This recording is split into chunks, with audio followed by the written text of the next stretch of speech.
if you can teach people to stand up in the face of the things they're afraid of, they get stronger. And you don't know what the upper limits to that are, because you might ask yourself, like, if for 10 years, if you didn't avoid doing what you knew you needed to do, what would you be like? Well, you know, there are remarkable people who come into the world from time to time, and there are people who do find out over decades-long periods what they could be like if they were who they were, if they spoke their being forward. And they get stronger and stronger and stronger, and we don't know the limits to that. We do not know the limits to that. I was 25 or so, I probably weighed about 138 pounds. I smoked like a pack of cigarettes a day. I drank a tremendous amount of alcohol. I was from northern Alberta, this rough little town up in northern Alberta called Fairview, and you know, there were long winters there, and my friends were heavy drinkers, and most of them dropped out of school by the time they were 15 or 16, went off to work on the oil rigs, and you know, it was a rough town, and we drank a lot. I started when I was 14, and you know, and so I had a lot of bad habits. I don't know exactly what's going to help you, but don't arbitrarily throw out any possibilities because you might not have that luxury. Often when people are embittered and resentful and feel like they're victims, it's because really awful things have happened to them. If you're in a situation and something really awful is happened to you or has happened to you, then, well, why shouldn't you feel like a victim? And is there a better alternative? Thousands have come before you and they did just fine. So quit your complaining. And it's not because you have nothing to complain about. That's not the case. It's that that's not the right approach. The fact is, and this is such an optimistic fact, as well as a judgment in some sense, the fact is that if someone else can do it, so can you. And that's something, right? If you're reading about the great heroes in history, people who are in these terrible situations, and you see someone rise to the occasion, and then you can say, well, that was a person who did that, and I'm a person, and so maybe I have that capacity too, even though I don't know how to approach it.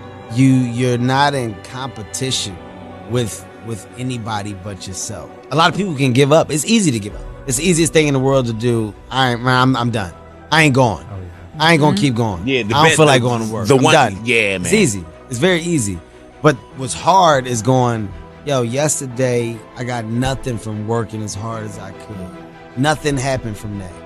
I'm gonna do the same thing again today, but I'm gonna try to go harder. That's the hardest thing in the world. To get up every day and give 100% and be in the same position that you were each day, but mentally know that you're trying and trying and trying. That's a real grind.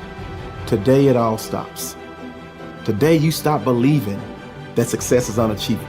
Today is the day that you stop believing that you can never go to another level, that you cannot fulfill your hopes, your dreams, your aspirations.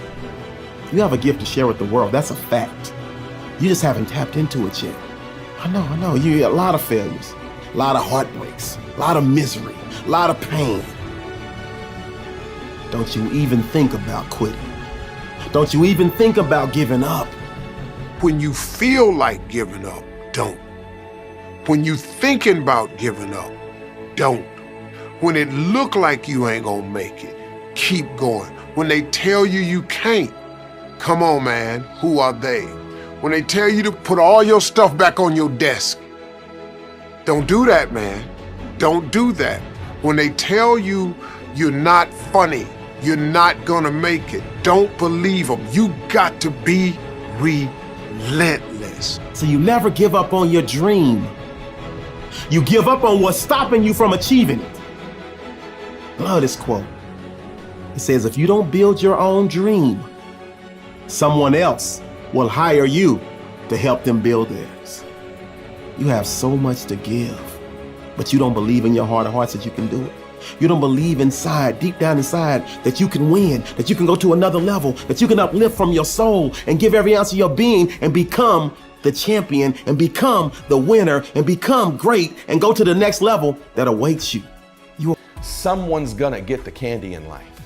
There's always candy in life. That piñata eventually always breaks down. Do you want to be the person who was there in the beginning, hitting as hard as you could and sacrifice it and maybe hurting the people around you and never get the candy? Or are you gonna get something for your pain? You know what always happens with a piñata? Eventually someone hits it and bam, the candy comes out everywhere Every blow is like a pounding effect. That pounding, compounded by multiple people, eventually can create a breakthrough. And what I mean by that is every day we have a chance to impact somebody's life.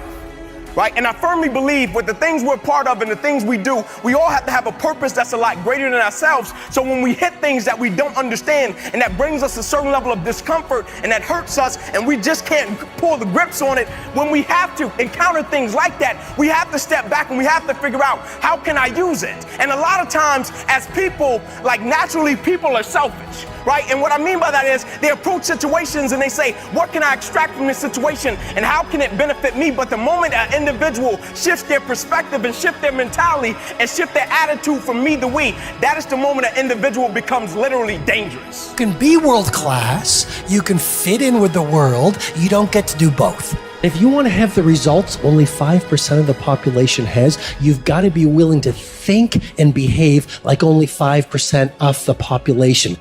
And if you do these kinds of things, the world will call you eccentric. This is where you got to develop the interior core where it doesn't matter if people call you crazy. One of the things limiting you from your income, your impact, a world-class life, you care too much about what people think about you. For this, I know you had some bad luck. You had some misfortune. You wasn't born with a silver spoon. I wasn't born with a silver spoon either. Mom died when I was 4. Abusive stepmama, got bullied. Raised 4 kids on my own. Was broke, messed up my credit. But you know what? I never gave up. I never gave up on my dreams. What I had to do is I had to mature and I had to find me a better inner circle. Because I can tell you, you are the sum total of the 5 people that you hang around. You show me your friends and I'll show you your future. That's the bad news. You're trying, but things don't seem to be quite working out the way you planned. You thought you'd be in a different place at this season in your life, but you're still suffering. You have no say-so in what happens to you, but you have a say-so in what you do about it. You have a determining voice into where your life can go. Not enough people understand that this is an actual skill and talent. Most people in business or in life, whether it be relationships or the financial part of their life, they're always looking for these little tips and skills that you should develop. How to communicate better, how to be a better listener, how to deal with failure. But I believe the greatest talent that you can draw a line through all the people who have won, not all the people that win in business or life are unbelievable transfers of energy. Not all of them can close, not all of them can persuade, not all of them are great listeners. Not all of them even dealt well with adversity. They did that the majority of the time. But all of them have in common, they developed the talent, and yes, it is a talent, it is a skill of not quitting. I don't think most of you right now that are struggling in your business life right now are giving yourself enough credit for this incredible talent you're developing, which is resiliency, which is the ability not to quit. The obstacles in our life, it's the hardships, it's the mountains that we climb that make life worth living. But the mountain's not supposed to stop you. Your mountain has the materials for your miracle. Your conditions are not always in your control. You don't always get to decide what kind of skies you face. There are some things that are outside of your control, but your courage is in your control. The question, why do you really do what you do and where is it taking you? Like, what's the GPS that's on the end of our decisions and our choices? Like, where is it really taking us? Because at the end of the day in life, it's only 2 things that matter. And it's not about the biggest car, it's not about the biggest house, it's not about the bank account, it's only 2 things that matter. It's about who we become in life, and it's about what we give back to life.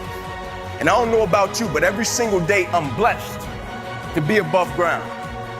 I'm gonna make my time count and I'm gonna give something valuable back to life. Please don't be the people in this world that become a public success, but they're private failures.